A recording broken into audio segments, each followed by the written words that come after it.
Olá, boa noite a todos, sejam todos muito bem-vindos a mais um Androcenter Convida. Pessoal que já está chegando, nosso convidado de hoje também já chegou, eu vou convidar ele aqui para participar. Pessoal que for chegando, o assunto de hoje é um assunto super legal. Nós vamos falar a respeito do Novembro Azul, mas coisas um pouco diversas do que simplesmente o câncer de próstata. Boa noite, Fernando, tudo bom? Boa noite, tudo bem? Me ouve bem? Eu ouço bem, o senhor me ouve bem? Perfeito. Maravilha. Então, o pessoal que está chegando, eu estava comentando com eles que hoje vai ser uma live bastante interessante. Nós vamos falar um pouco de Novembro Azul, mas talvez de uma forma um pouquinho diferente, num contexto diferente. Então, todo mundo que for chegando já coloca a flechinha para mandar para o pessoal que essa live vai ter uma live muito bacana. Mas a gente tem bastante assunto para falar, então não vamos perder muito tempo aqui. Então, primeiro, eu gostaria que todos fossem todos muito bem-vindos a mais um Androcenter Convida. E o Androcenter Convida, ele nada mais é do que uma conversa nossa de terça-feira, que a gente fala a respeito da infertilidade masculina e de aspectos que falam a respeito também da medicina sexual. Sempre no comecinho da nossa live, eu gosto de falar e fazer um disclaimer, que o Androcenter Convida, apesar de ser uma conversa informal e leve, ele nada substitui uma consulta com médico especialista.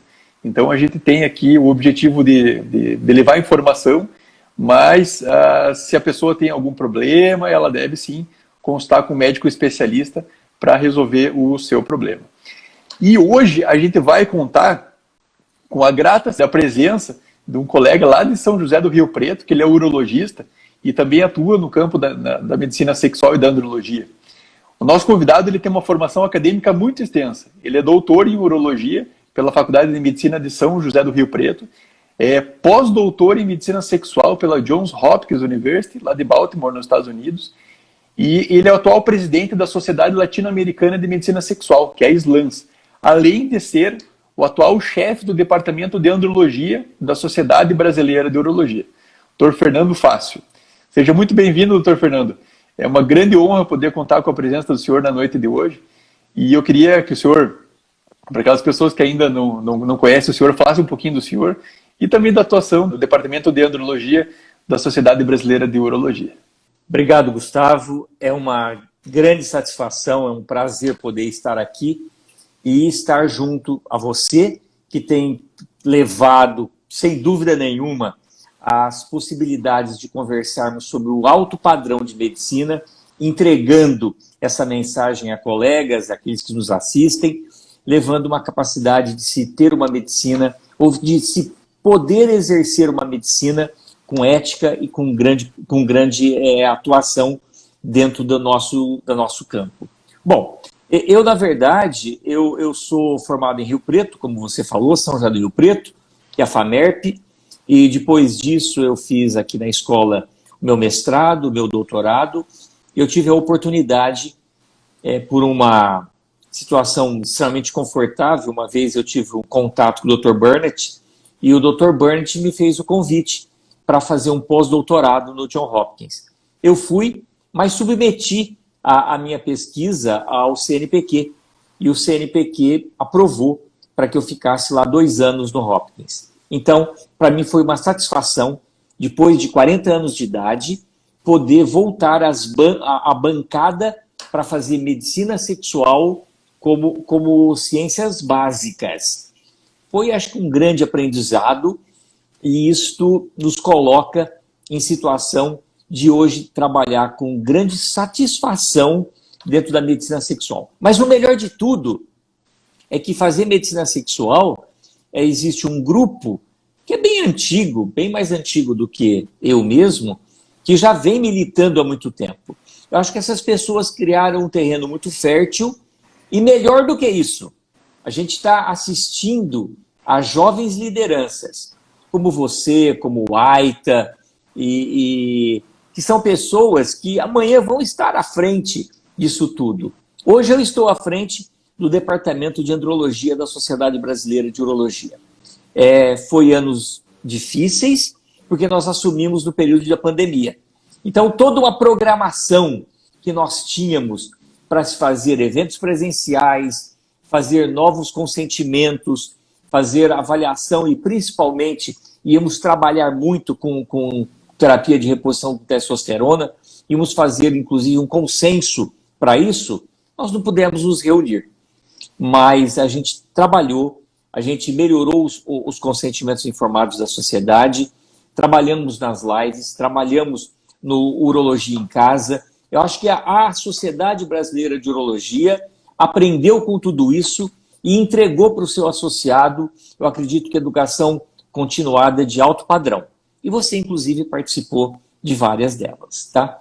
Então, eu estou muito contente de estar aqui para que a gente discuta, principalmente porque a gente tá vendo aí uma série de colegas do mais alto padrão que está aqui nos assistindo nesse momento. Muito obrigado mais uma vez pelo convite, Gustavo. É uma grande honra ter o senhor aqui com a gente hoje. E é inegável o grande trabalho que a Sociedade Brasileira de Urologia vem fazendo ao longo desse período da pandemia. Então, levando toda a informação de qualidade, levando todo o conteúdo para os seus associados e pelos meios digitais a todos os locais do nosso país. Enfim, vamos para o nosso tema de hoje. A nossa conversa de hoje, para quem teve acesso à nossa chamada, então foi Novembro Azul, muito além do câncer de próstata. Sempre no início das nossas lives, eu contextualizo o tema, explicando qual que foi a nossa motivação em abordar esse assunto. Então, o câncer de próstata, ele é o tumor maligno mais prevalente da população masculina. A cada ano, cerca de 68 mil homens recebem o diagnóstico de câncer de próstata, isso só no nosso país. Isso significa dizer que 1 a cada 6 homens irá receber o diagnóstico de câncer de próstata ao longo de suas vidas. E boa parte deles não tem sintoma algum. Então, a gente pode dizer que o câncer de próstata, ele é um câncer que, ao menos nos seus estágios iniciais, ele é uma doença silenciosa. E como toda doença maligna, quando a gente diagnostica em estados iniciais, o câncer de próstata ele tem muito mais chances de cura quando ele é encontrado numa fase mais precoce da sua evolução. E justamente com o objetivo de alertar a população da existência do câncer de próstata e da importância do seu diagnóstico precoce, que a Sociedade Brasileira de Urologia vem ao longo da última década promovendo a campanha chamada Novembro Azul, na qual, por meio de ações educativas, alerta a população a respeito da necessidade e da forma de se prevenir da evolução de um câncer de próstata. Mas, saúde masculina não se resume a câncer de próstata.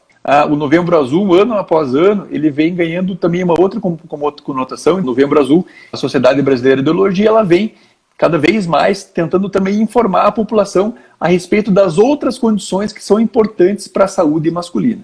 E com o objetivo, então, de chamar a atenção e falar das outras afecções que são importantes para a saúde do homem no nosso país, que a gente vai contar hoje com a presença do Dr. Fernando Fácio, para que na próxima hora a gente possa discorrer a respeito do assunto. Dr. Fernando, como que o senhor analisa os resultados da campanha do Novembro Azul?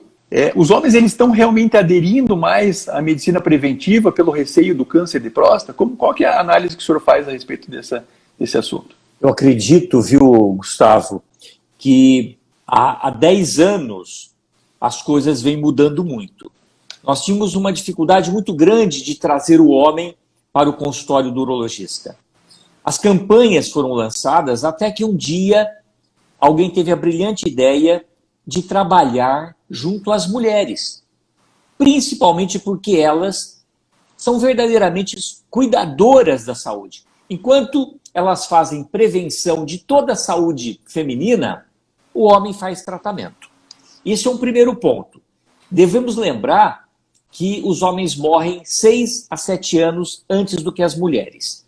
Então, foi melhor investir no marketing, numa propaganda e nos meios de comunicação que a mulher tem acesso para que você tenha um grande aliado, o maior aliado para que você tenha a presença do homem no consultório do urologista foram as mulheres. Então veja, passado 10 anos, levado o conhecimento às mulheres, buscando com que elas tenham uma interação para que cuide desses homens, marido, irmão, pai.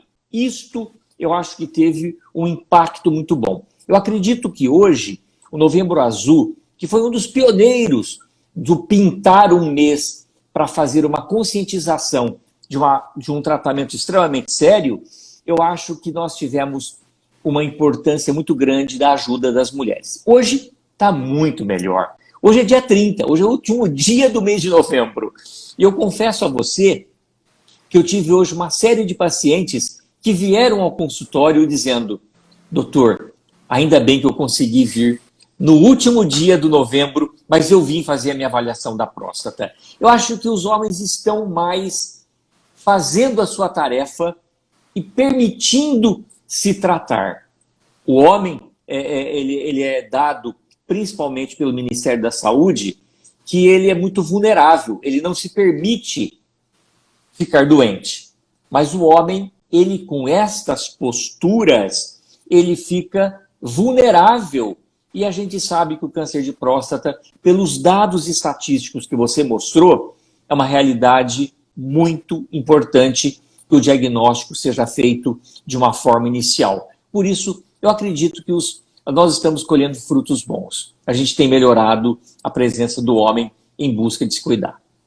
Sem dúvida, desde que quando começou o Novembro Azul, a ideia é usar o mês de novembro para chamar a atenção, mas esse Novembro Azul, ele deve se postergar e deve se prolongar pelo restante do ano, porque o restante do ano também é tempo de se cuidar. Então, o Novembro Azul, assim como o senhor falou, foi uma ideia boa de pintar o mês, mas que esse Novembro Azul, especialmente das outras doenças, eles possam se prolongar para o restante do ano, né?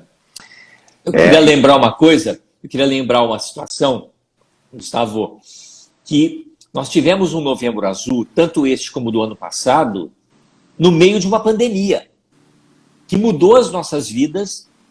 Nós tínhamos algumas vezes de ficar em casa, cuidar-se, não se expor, e isto atrasou muito os homens irem ao urologista. Eu acho que muitos dos urologistas também se reinventou, criou a consulta virtual, mas não substitui de forma nenhuma a visita presencial com o exame da próstata. Acho que isso é importante deixarmos bem claro. Tivemos uma pandemia e vamos colher provavelmente alguns frutos de pacientes que passaram do momento exato de um bom diagnóstico. Não sabemos ainda, mas, de toda forma, a presença de enxergar o homem, quando entra no nosso consultório, como um homem íntegro, que tem emoções, sentimentos, não tem só uma próstata, ele não é uma próstata. Como você mesmo já disse no início, ele é toda uma condição que nós precisamos tratar. Nós temos que olhá-lo, ver se ele tem síndrome metabólica, se está com aquela barriguinha aumentada, se está ofegante, se está ansioso. O urologista tem condições e tem olhar para esse homem. A gente consegue melhorar a qualidade de saúde dos homens.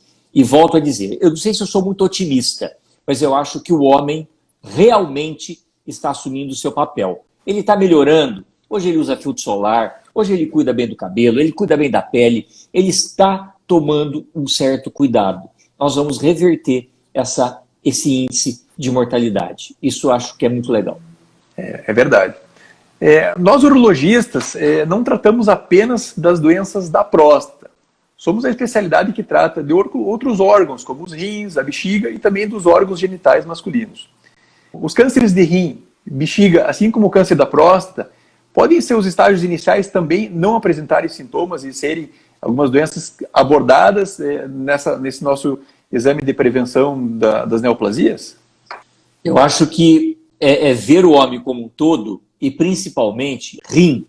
Rim é um tumor bastante silencioso.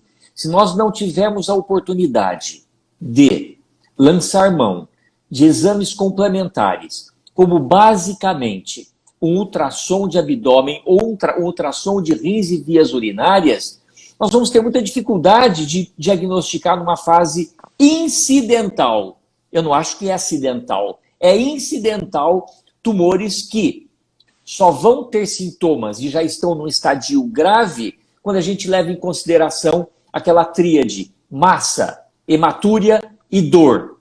O tumor já cresceu. Então, muitas vezes, um exame de imagem que não é invasivo pode nos ajudar. O de bexiga é a mesma coisa. E em termos de próstata, embora o PSA não seja o marcador, próstata a gente tem um toque retal, a gente toca a glândula prostática, mas a bexiga a gente também não toca. Então, aqueles homens que demonstram uma história de longo tempo de tabagismo e que você vê a necessidade de um simples ultrassom de rins e vias urinárias, você tem a oportunidade de poder ter indícios de fazer um diagnóstico dessas doenças. Mais uma vez, é entendendo o homem como um todo e não como um órgão. Justamente. Então, na nossa consulta e na nossa avaliação, a gente tem oportunidade, muito frequentemente, a gente avalia esses fatores de risco dos homens, e avaliando os fatores de risco, a gente vai ver realmente se ele é um paciente tabagista, ou dependendo da idade que ele tenha, vamos lançar mão de alguns exames de imagem, ver como é que estão os rins, como é que está a bexiga. Eu sou mais da jovem guarda, então eu não presenciei muito a quantidade de tumores de rins mais avançados, mas antigamente, como não existiam muitos exames de imagem, então a gente não tinha esses incidentalomas, os tumores de rins eles eram diagnosticados numa fase mais tardia, então onde o paciente apresentava uma dor lombar, apresentava uma hematúria, e geralmente nesse estadio os tumores já estão bastante avançados, inclusive com metástases. Então, através de exames de imagem simples, como uma ecografia ou então ultrassom, a gente consegue diagnosticar de modo precoce tumores de rins e tumor também de bexiga. Inclusive, o meu pai teve um tumor de bexiga, totalmente assintomático, ele sequer tinha hematúria. A gente fez um ultrassom, diagnosticamos um tumor de 2 centímetros, fez uma RTU, isso já faz uns 7 ou 8 anos, e até agora não teve nenhum sinal de recidiva. Só não consegui fazer ele parar de fumar ainda. Na minha formação, viu Gustavo, eu aprendi muito com uma paciente a qual eu fui chamado para dar um parecer. Era uma paciente que estava sendo atendida pela ortopedia, que tinha tido uma queda da própria altura. E quando eles foram verificar que ela tinha tido uma fratura de fêmur, ao entrar no bloco cirúrgico, notaram que o aspecto da lesão dela era um aspecto que tinha como se fosse um osso comido. Ao fazer a biópsia, era, na verdade, uma metástase de tumor renal. Lembrar que o tumor renal tem como aptidão ter metástases para ossos longos. Então, era na época pessoas que não tinham a possibilidade de fazer alguns screenings, rotina de exames de imagem, foi diagnosticado, na verdade, já com a metástase. Não tinha nenhum outro sintoma do trato, ou melhor, se tivesse sintomas de dor lombar, eu costumo dizer, quem é que não tem dor lombar depois dos 50 anos? Então não é específico, não é específico. Agora, se tivesse a tríade, onde a tríade apenas está contida em 20% dos pacientes de dor lombar, massa e hematúria, a hematúria é que nos traz mais fortemente a forma de você fazer o diagnóstico. No entanto, foi um aprendizado verificar que essa paciente, na verdade, foi diagnosticado já com a sua metástase. O nosso país, ele figura nas principais colocações mundiais de uma condição que em nada nos orgulha, que são os casos de câncer de pênis. Então, o câncer de pênis é uma doença bastante agressiva, é uma doença bastante mutilante também para os nossos homens, né? Isso quando não é fatal, né, doutor Fácio?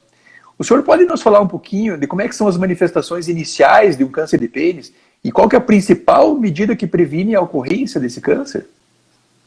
Eu acho que esse assunto ele é extremamente importante. É importante porque figurarmos como um dos principais países, principalmente a América Latina, com uma condição socioeconômica ruim, a gente sabe que uma das gêneses deste tumor é a má higiene. Verdade é que em Israel nós não temos câncer de pênis. Gostaria de lembrar que o batismo judaico é a circuncisão até o 10º dia de vida. E com isto, esta população batizada e judeus normalmente não conhecem esse tipo de patologia.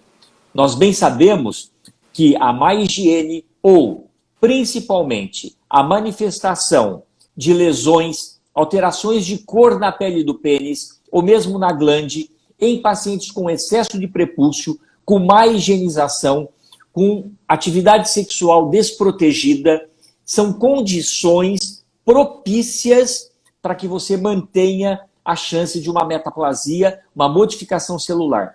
O pior disso tudo, normalmente o paciente tem uma úlcera indolor, por não ter dor, ele não procura de imediato uma assistência médica, ele procura uma farmácia, ele faz uso de alguns cremes prescritos pelo farmacêutico e com isso ele posterga a chance de um diagnóstico mais inicial. Quando ele chega ao urologista, ele chega com gânglios infartados, ele chega com a doença já metastática e isso já faz com que, segundo a American Cancer Society, diga que alguns pacientes desses não passam de 5 anos de sobrevida depois do tratamento.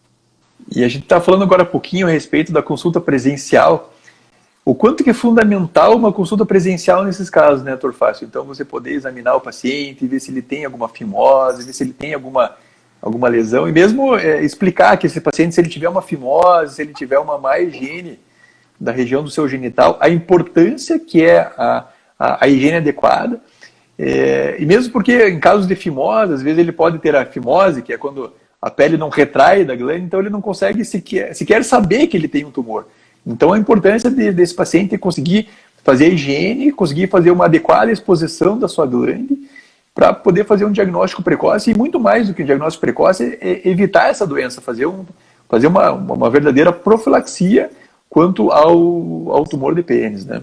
Eu acho que a gente podia falar um pouquinho a respeito de uma doença que ela é bastante importante, justamente no sentido de que é também um tumor, mas um tumor que ele não se manifesta nas pessoas mais idosas, né? E é um tumor que ele tem um crescimento bastante rápido, que é o tumor do testículo, né? Os tumores de testículo são tumores que ainda são bastante importantes e eles acometem uma faixa etária diferente do que habitualmente os tumores acometem, né? Então eu queria que o senhor falasse um pouquinho para a gente a respeito do tumor de testículo e da importância do tumor de testículo, quais são os principais sintomas dessa neoplasia. Bom, é outra situação que a gente fica abismado de a gente não ter uma informação principalmente, por isso que a SBU fez a campanha Vem Pro Uro, trazendo os meninos entre 14 e 15 anos para o urologista. Até porque o tumor de testículo também é silencioso, indolor, e que normalmente acomete uma população entre 15 e 35 anos de idade, jovens, dentro de uma condição que não foram ensinados a palpar os seus testículos. Eu não quero que a molecada fique palpando o testículo o dia inteiro, não. Mas que eles tenham uma orientação de que, ao se notar a presença de um nódulo endurecido no testículo, que não tem dor, deve ser chamado a atenção. Tumor de testículo na verdade, uma situação onde precisamos ensinar e precisamos ficar atentos, principalmente os jovens entre 15 e 35 anos, são os mais acometidos.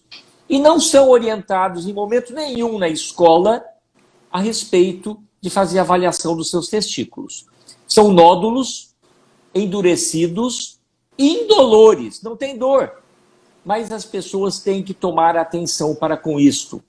Eu dizia também que de uma forma acidental agora, normalmente trauma, chute no saco, cair de bicicleta, futebol, normalmente a gente acaba descobrindo um nódulo quando se faz um exame de imagem, um ecodoppler, e normalmente se nota um nódulo endurecido no testículo. Então, é outro diagnóstico que nós temos que ter uma atenção muito grande e ficarmos atentos a essa população jovem. E justamente na população jovem dos homens, onde às vezes as coisas são um pouco negligenciadas. Então, eu acho que é importante os pais saberem, os jovens saberem também, que todo nódulo testicular indolor, a gente precisa se atentar a uma possibilidade de um tumor de testículo.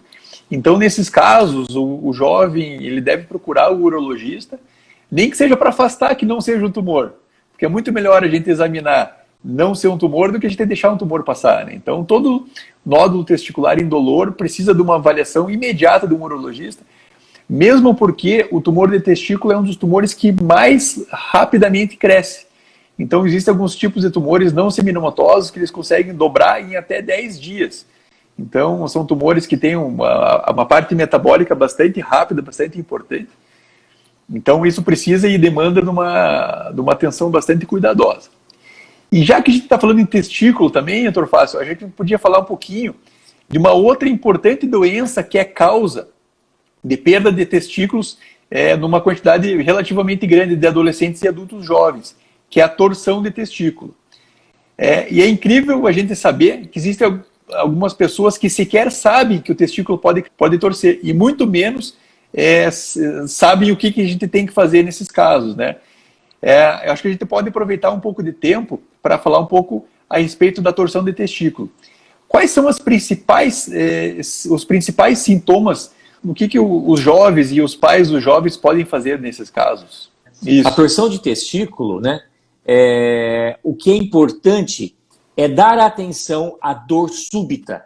O menino está andando de bicicleta no fundo da casa, de repente para, porque teve uma dor súbita no testículo. É importante que neste momento, não é dar água com açúcar para a criança, não. Não é fazer a criança parar de brincar. Teve dor testicular, é importante ser levado a um serviço de urgência, e no serviço de urgência ele tem que ter a sorte de encontrar um emergencista que passou pela urologia, lembrou do exame físico, lembra do sinal de Prem, ele lembra do testículo que pode estar um pouco mais alto do que o outro, ele lembra que a criança estava numa atividade física, ou mesmo um adulto numa atividade física, e diante disto, hoje, não no passado, é porque no passado nós tínhamos um lema, é melhor você operar uma orquite a deixar de operar uma torção. Hoje, com a facilidade de fazer um exame com ecodoppler, você tem a facilidade de verificar que existe uma isquemia testicular. E este paciente deve sim ser levado ao bloco cirúrgico com um período com menos de 6 horas, onde, mesmo além de um pouco desse horário, você, utilizando de mecanismos de destorcer, usar água morna, aguardar, você pode ainda preservar o testículo desses meninos. O que é muito importante. Mas mais importante do que isso, quando você tem torção do testículo de um lado, você tem a necessidade de fixar o lado contralateral. Por quê? Porque isso é deficiência de uma estrutura anatômica, que a gente aprende lá nos bancos da urologia, da anatomia, que é o gubernaculum testis. A ausência do gubernaculum testis permite que o testículo torça. É mais ou menos, eu costumo dizer para os pais e mães, que é como se você tivesse um toldo no fundo da sua casa e que se você não tiver uma estrutura para fixá-lo ao chão, o toldo fica voando. Então, aquilo que fixa no chão o toldo, que segura ele embaixo, é o gubernaculum testis, que não deixa o testículo torcer. Isso é extremamente importante, diagnóstico importante, e isto salva muito a qualidade de vida de meninos.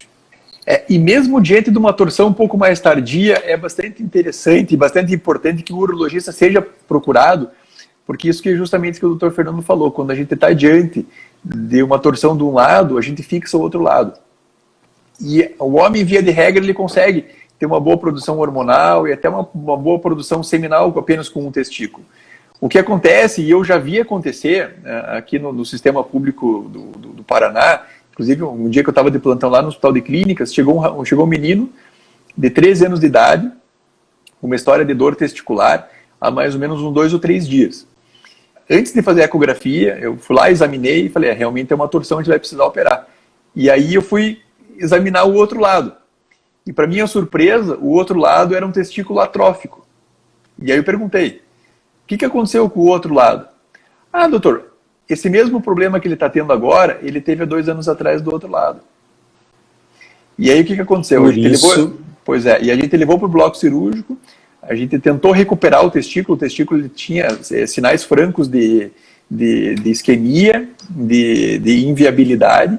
Mesmo assim, eu tentei preservar o testículo. A gente, por algum tempo, achou que o testículo ia dar certo, mas passou-se umas 2 ou 3 semanas e o testículo ele atrofiou também. Então, olha só a catástrofe, né? Talvez se essa mãe, e a gente às vezes comenta, mas é uma torção de testículo. Mas como, doutor? Torção de testículo? Eu nunca ouvi falar em torção de testículo. Então, o quanto que a importância dessa nossa conversa e que isso consiga atingir a maior quantidade de pessoas possível, para que, eventualmente, se alguém se deparar com esse mesmo problema, saiba como agir, como proceder, né? Sem dúvida. Eu acho que a perspicácia dos pais e, principalmente, um serviço de emergência que esteja ligado a isso tudo, facilita muito a achada do urologista, a cirurgia e salvar o testículo. Não tenha dúvida.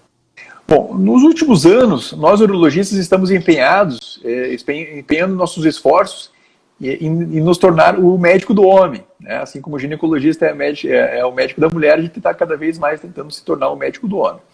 E a gente sabe que as doenças que mais matam e que mais trazem sequelas para os homens são as doenças cardiovasculares, não são nem os tumores, são as doenças cardiovasculares. Trazendo isso para a nossa conversa de hoje, como que os homens podem se prevenir das doenças cardiovasculares e como nós, urologistas, podemos ajudar esses homens na luta contra essa mais frequente causa de agravo à saúde masculina? Eu acho que é mais uma vez enxergar o homem como um todo. Quando o homem chega ao nosso consultório, ele vai ao urologista porque ele tem normalmente queixas na esfera sexual. É a grande procura desses homens de meia idade, alguma alteração ou na dificuldade de ter uma ereção ou de manter uma ereção. E neste momento é que você identifica que ele é portador de doenças crônicas, que ele já está em tratamento ou que ele conhece e está levando. E a hipertensão, como diabetes, deve ser lembrado também, são doenças crônicas que, sem dúvida nenhuma, são hoje extremamente fatores de risco para doenças, para piorar evento cardiovascular, mas mais do que isso, também para a disfunção erétil.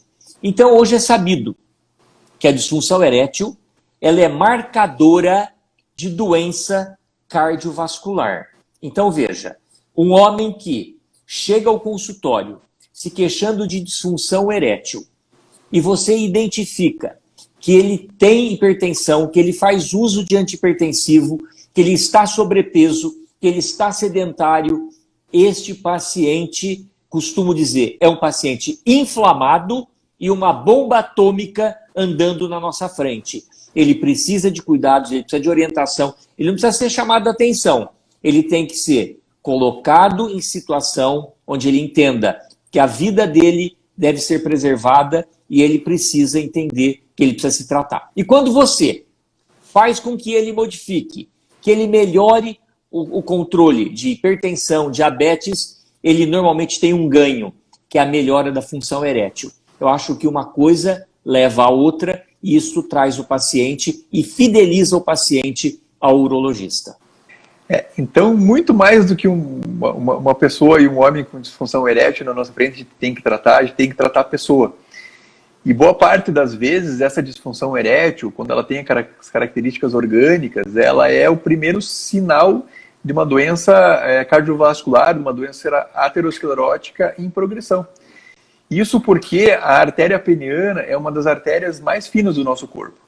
Então, também é uma das primeiras artérias que acaba sendo obstruída em casos onde essa doença está em evolução. Acontece que a disfunção erétil, ela não vai matar a pessoa, né? Vai piorar a qualidade de vida, vai piorar a qualidade do relacionamento, mas a disfunção erétil, em última análise, a não ser que o homem tenha uma mulher muito braba, isso não vai matar ele.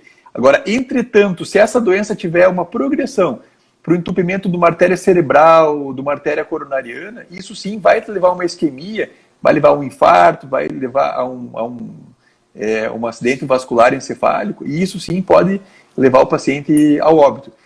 Então, existem diversos estudos que mostram que os eventos cardiovasculares mais graves, como um infarto, ou então como um acidente vascular encefálico, eles acontecem em média de 6 a 7 anos após outros sintomas menores que são, talvez, boa parte deles até sintomas de disfunção erétil.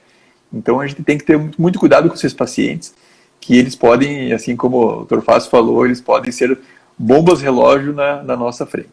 A SBU, ela também vem realizando uma campanha de acolhimento ao adolescente masculino, que é a campanha do Vem Pro Uro, né? Então, nessa fase de transição da infância para a idade adulta, os homens eles ficam muito carentes, né? Eles ficam muito na necessidade de terem um médico deles, né? Então, eu queria que o senhor falasse um pouquinho dessa campanha do Vem Pro Uro e qual a importância do adolescente já vir consultar com o urologista, que mais tarde vai ser o seu médico. Então, tentar diminuir um pouquinho esse ato da consulta inicial com o urologista. Isso a gente aprendeu mais uma vez com as mulheres, tá, Gustavo? As mulheres têm por hábito, parece que as mães são as responsáveis, quando a menina menstrua, ela visita o ginecologista, ela tem uma série de orientações quanto à sua higiene, como vai mudar o seu corpo, como vai as nuances dali para frente, quando vai iniciar o uso da pílula anticoncepcional. Tudo isto está muito bem adequado às mulheres. Os meninos passavam por um período que era um período que não pertencia mais ao pediatra e não pertencia mais a nenhum outro médico. Principalmente porque tem um ícone dentro dessa história toda, que é o tamanho do pênis. O pediatra sempre diz assim para a mãe: fica tranquilo que vai crescer depois dos 12 anos. É porque depois dos 12 anos saiu do pediatra. Quando cai lá no urologista, ele está com um micropênis e não tem mais nada o que se fazer. Então, para haver essa transição, a urologia resolveu qualificar uma série de colegas urologistas que hoje têm uma bagagem e uma informação no tocante a esse paciente que está se transformando entre seus 14 e 15 anos e que precisam de um médico. E o urologista consegue fazer uma análise de distribuição de pelo, crescimento de pênis, avaliação testicular, hormonal, obesidade. Quer dizer, a gente consegue dar um norte para esses meninos. Então, a urologia começa também a ver os meninos como um todo.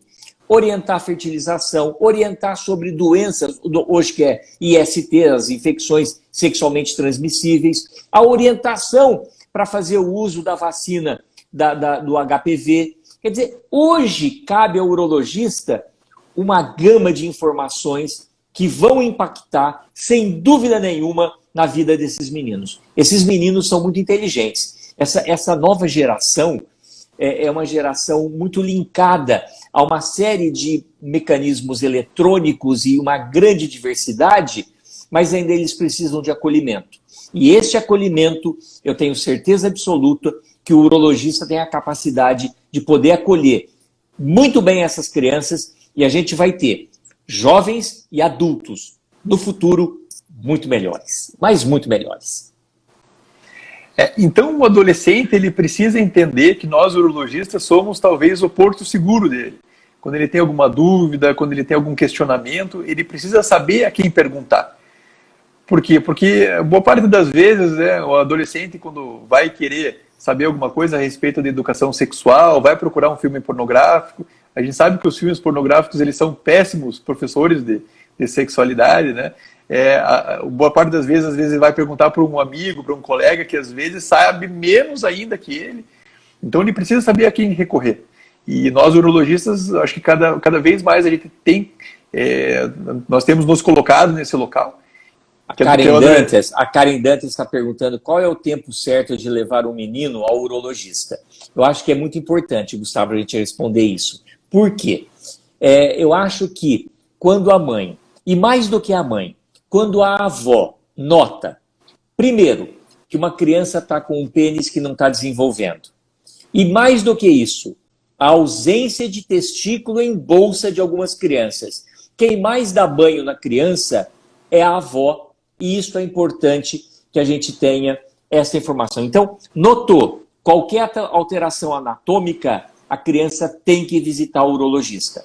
Pode visitar o pediatra, se ele tiver uma formação onde examina a criança, onde tem o cuidado de fazer também essa orientação, está válido. Mas nós estamos clamando pelos meninos com mais de 12 anos para vir ao urologista, para que eles tenham, como o Gustavo estava dizendo, informações e tenham muito melhor um campo, um traçar de tudo que vai acontecer daqui para frente com ele. Vão ser melhores pacientes. Você vai ver que Novembro Azul, daqui a 20 anos, vai ser muito mais fácil. É verdade. Eu sempre, quando faço a chamada das lives, doutor Fácil, eu coloco uma caixinha de perguntas e geralmente eu seleciono lá umas 2 ou 3 perguntas. Hoje, como é o último dia do Novembro Azul, então eu resolvi selecionar um pouco mais perguntas aí, para a gente poder informar as pessoas, os nossos seguidores e as pessoas que estão com algumas dúvidas. Então, a primeira pergunta que eu selecionei foi de um colega, urologista, como manter a libido e a atividade sexual dos pacientes pós-prostatectomia radical. Então, existe uma cirurgia chamada prostatectomia radical, na qual a gente faz, que é a cirurgia da extração da próstata, que a gente faz para o tratamento do câncer de próstata, e existem algumas consequências dessa cirurgia, e boa parte dessas consequências, às vezes, são linkadas a essa parte da sexualidade masculina. Então, essa pergunta desse nosso colega, o que o senhor poderia responder para ele? Como manter o libido e a atividade sexual dos pacientes pós-prostatectomia radical?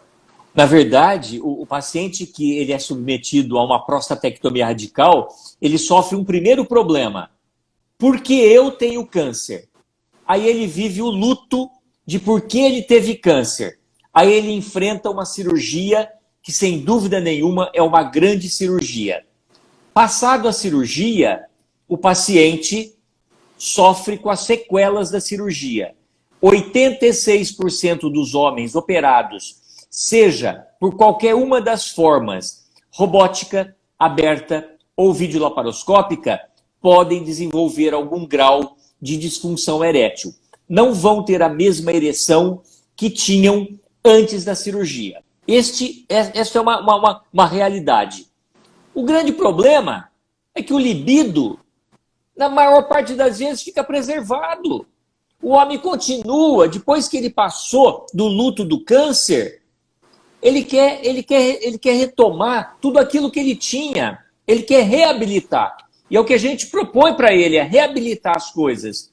E muitas vezes a gente não consegue devolver para ele a ereção, da mesma forma que ele tinha. Mas ele tem vontade de ter sexo, ele tem atração pela sua parceria, e, no entanto, o libido muitas vezes fica preservado, mas a capacidade de ter uma ereção suficiente para uma penetração fica comprometido. É aí que a gente lança a mão de drogas via oral, depois a gente passa para drogas injetáveis no pênis, e depois a gente trabalha a ideia de se fazer um implante de uma prótese peniana. Eu tenho visto, não é um trabalho, é uma experiência minha, é uma observação, que cada dia mais a gente diagnostica homens jovens com câncer de próstata, que são submetidos à prostatectomia radical, tem a sequela de ficarem com disfunção erétil, e a esta população, uma vez curada, a gente tem a necessidade de devolver a capacidade de restituir a sua capacidade eretiva e principalmente a sua capacidade da sua união familiar e principalmente conjugal. Então, eu acho que a gente cada vez mais está sendo mais precoce em trabalhar as etapas e chegar muitas vezes a implante de prótese peniana para dar a esse paciente a oportunidade de novas ereções. Mesmo porque a atividade sexual e a vida sexual da pessoa, ela é um dos pilares da qualidade de vida. Então, a gente se preocupar em restituir essa atividade sexual do paciente é uma coisa que tem uma extrema importância. Segunda pergunta, existe prevenção para os problemas sexuais? Então, já que está falando de medicina preventiva, existe alguma coisa que a gente possa fazer para nos prevenir de disfunções sexuais? Boa pergunta, né? Eu acho que a pergunta é ótima. Eu acho que tem. Qualidade de vida, o que a gente, quando é jovem, não preza, atividade física, cabeça boa e, principalmente, estar imbuído em estar sempre se transformando. Porque a atividade sexual, ela é muito complexa. Ela não é simples. Não existe uma receita de bolo para todo mundo fazer igual. Cada um tem a sua performance, cada um tem a sua parceria. Eu acho que isto tudo faz parte de um autoconhecimento. Quem mais se conhece tem maior capacidade de se preservar, e se você preservar mente e corpo, eu acho que você leva a função sexual. Quantos são os homens que a gente vê com 80, 90 anos que ainda contam, se fala, esse é um grande mentiroso? Não é. Eles estão ainda com a sua função preservada. Então, eu acho que a gente tem que ter um pouquinho de autoconhecimento para poder trabalhar isso. Eu gostaria de ter e gostaria de ensinar isso para muita gente. Terceira pergunta. Nos exames de rotina, o urologista avalia também a testosterona? Ótima pergunta. Exame de rotina, as sociedades brasileira de urologia, a AUA, a Sociedade Europeia, a Sociedade de Endocrinologia, não recomenda que testosterona seja um exame de rotina. A testosterona deve ser um exame que deve estar incluído no paciente que tem baixa de energia, baixa na função sexual e, em casos especiais, obrigatoriamente deve ser pedido ao diabético, ao obeso, ao paciente com HIV, ao paciente que fez radioterapia no testículo e aos pacientes que fazem uso crônico de corticoides e opiáceos. A essa população, aí tem também aqueles que têm osteopenia. A esses pacientes que, embora não tenham queixa, você deve pedir. Por quê? Uma vez a testosterona baixa, esses pacientes poderão se beneficiar na melhora da doença crônica para serem tratados. É essa a recomendação, principalmente das sociedades europeias e americanas. Tem as suas indicações precisas. Mesmo porque um paciente é totalmente assintomático e que não se encaixa nesses quadros que o Dr. Fácio muito bem colocou, e a gente pediu um exame de testosterona e veio uma testosterona um pouco mais baixa do que ele acha que deveria ser, isso aí pode afetar psicologicamente o paciente e o paciente achar que precisa de uma coisa que na realidade não precisa, né? Quarta pergunta, é possível fazermos os exames de próstata sem o toque retal? Existem aqueles pacientes que têm muito medo e muito receio de fazer o exame de toque, né? O que esses pacientes precisam saber? O que a gente pode contar para eles? Eu faço uma analogia. Se você for ao cardiologista e ele não auscultar o seu precórdio e não avaliar a sua pressão arterial, você não foi ao cardiologista. Você foi a um pedidor de exames e talvez um analista de exames laboratoriais. Se você vem ao urologista para conhecer a sua glândula prostática, você precisa que o urologista tenha 3 pilares importantes. Primeiro, a história clínica bem contada. Segundo, exames laboratoriais ou exames complementares. E o exame físico. Com esses 3 pilares, nós podemos devolver ao paciente a oportunidade dele conhecer qual que é a real qualidade de vida prostática. E eu costumo dizer, eu estou te devolvendo, estou lhe permitindo, no Novembro Azul, te dar sinal verde para que você só volte daqui a 1 ano.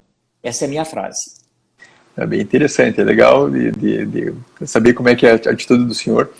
E eu acho que essa conversa é uma conversa que a gente realmente tem que ter com o nosso paciente e dizer da importância e tentar desmistificar esse exame de toque. Eu acho que a nossa sociedade latina, ela é uma sociedade bastante preconceituosa, ainda bem que isso já vem mudando, mas ela ainda tem um grande preconceito, né? E assim, eu acho que se for para não optar de não fazer nada, faça pelo menos o exame do PSA. Eu acho que é importante a gente conscientizar a população da importância e da simplicidade do exame do toque. Mas esse paciente é um paciente que ele realmente tem um bloqueio, que ele não consegue admitir um exame de toque, pelo menos vá no urologista conversar, fazer um exame de PSA, porque para dar alguma chance de um diagnóstico precoce de um tumor de próstata que eventualmente acontecer. Lógico, a gente precisa falar a respeito da importância do exame de toque, da facilidade, da rapidez, é um exame indolor, e então, no cenário ideal, é realmente o exame do PSA e do exame do toque. E a última pergunta, na realidade não foi uma pergunta, foi uma colocação, de um paciente meu que teve um problema de um tumor de rim. Então, olá, doutor, queria deixar os testemunhos aqui, apenas achei o tumor de rim por conta dos exames que o senhor pediu para mim. Então, mais uma vez corroborando, né, que o paciente que operou, fez uma nefrectomia parcial, hoje está muito bem, e graças a esses nossos exames de rotina aí que a gente consegue diagnosticar esses tumores em fase mais precoce. Bom, então, doutor Fácio, a gente está chegando na nossa reta final aqui, completando aí um pouco mais de quase uma hora. A gente teve aquela interrupção na metade da nossa live, mas vamos fechando aí uma hora. Então, nesse finalzinho, eu sempre deixo um tempo para que o nosso convidado possa tecer as suas palavras finais e deixar uma mensagem para as pessoas que irão acessar esse nosso conteúdo aqui, mais posteriormente também. Então, qual que é a mensagem que o senhor gostaria que alcançasse o mundo a respeito do nosso tema de hoje, do tumor de próstata e da avaliação do urologista na saúde masculina? Eu acho que o paciente, desde o jovem ao adulto, tem que ter um urologista como amigo. Eu acho que o urologista é a pessoa que pode sentar, como numa viagem, onde você senta, onde pessoas que entram e saem de um trem, mas você vai acompanhar essas pessoas. Algumas nós vamos deixá-los durante a viagem, porque eles vão se perder. Pacientes que chegaram tarde, que diagnosticaram um tumor de uma forma tardia, a gente vai estar sempre junto, mas essas pessoas saem antes. Mas tem pessoas que a gente vai acompanhar desde a infância até a idade adulta. Então eu acho que o urologista, ele é hoje uma personagem que ele trabalha dentro de um vagão de um trem, numa viagem longa, onde pessoas vão mudando e ele vai acompanhando. Algumas vão ficando pelo caminho. E eu acho que a gente tem que continuar o nosso trabalho. Nosso trabalho é dar ao homem dignidade, ética e qualidade de vida. Se isso a gente fizer, se nós tivermos capacidade, Deus nos permitir, a gente, sem dúvida nenhuma, vai estar cumprindo com aquilo que a gente prometeu fazer. E eu acho que isso, a gente tem hoje uma população, a gente tem uma formação de urologistas no Brasil, que eu fico muito honrado de fazer parte de uma sociedade com tantos urologistas capazes de fazer um trabalho digno, perfeito, e principalmente quero aqui enaltecer a sua presença, o seu trabalho, a sua forma de trabalhar e como você lida com isso tudo. Fazer essas lives neste período difícil e manter essa sua audiência, não tenha dúvida, meu amigo velho, é um sucesso para você. E eu vou ter a oportunidade de te abraçar e cumprimentar você quando a gente se encontrar em Brasília. Tenho certeza. Nos vemos no Congresso Brasileiro de Urologia agora em dezembro. Então, realmente, a ideia dessas nossas lives aqui é levar informação de qualidade. A gente sabe que na internet existem muitas fontes de informação e nem todas as fontes de informação são fontes confiáveis. Então, a minha ideia desde o começo foi a gente conseguir fazer um conteúdo de qualidade que as pessoas pudessem acessar e as pessoas pudessem confiar. E muito mais do que isso, de ser um canal que nós urologistas ou nós profissionais que lidam com a andrologia, com a saúde sexual, com a infertilidade, que a gente consiga transmitir a nossa mensagem, né? Olha só quanta mensagem que a gente conseguiu levar na nossa live de hoje, né? A gente falou em câncer de próstata, falamos nos outros tipos de tumores, em torção testicular, em câncer de pênis, em câncer de testículo, né? Tanta informação que a população precisa e que boa parte das vezes a população não tem acesso a isso. Então, talvez esse aqui é o nosso objetivo principal. Então, doutor Fernando, mais uma vez eu agradeço a presença do senhor aqui, foi uma grande honra poder contar com a sua presença. E todo esse conteúdo, em breve, estará disponível no nosso canal do YouTube, que é o Androcenter Saúde Sexual e Reprodutiva Masculina, e no nosso podcast, que é o podcast chamado Androcast, que está presente nas principais plataformas de áudio. E os links para todas essas mídias, né, YouTube, Instagram, Spotify, estão todos no Instagram, desse Instagram que está acontecendo aqui a live, e também do Instagram do @redeandrocenter. Então, mais uma vez, muito obrigado, uma boa noite, ficam todos bem, uma boa semana, e nos vemos em Brasília, doutor Fácio. Até. Boa noite para Obrigado. todos, gente. Muito obrigado pela presença. Obrigado.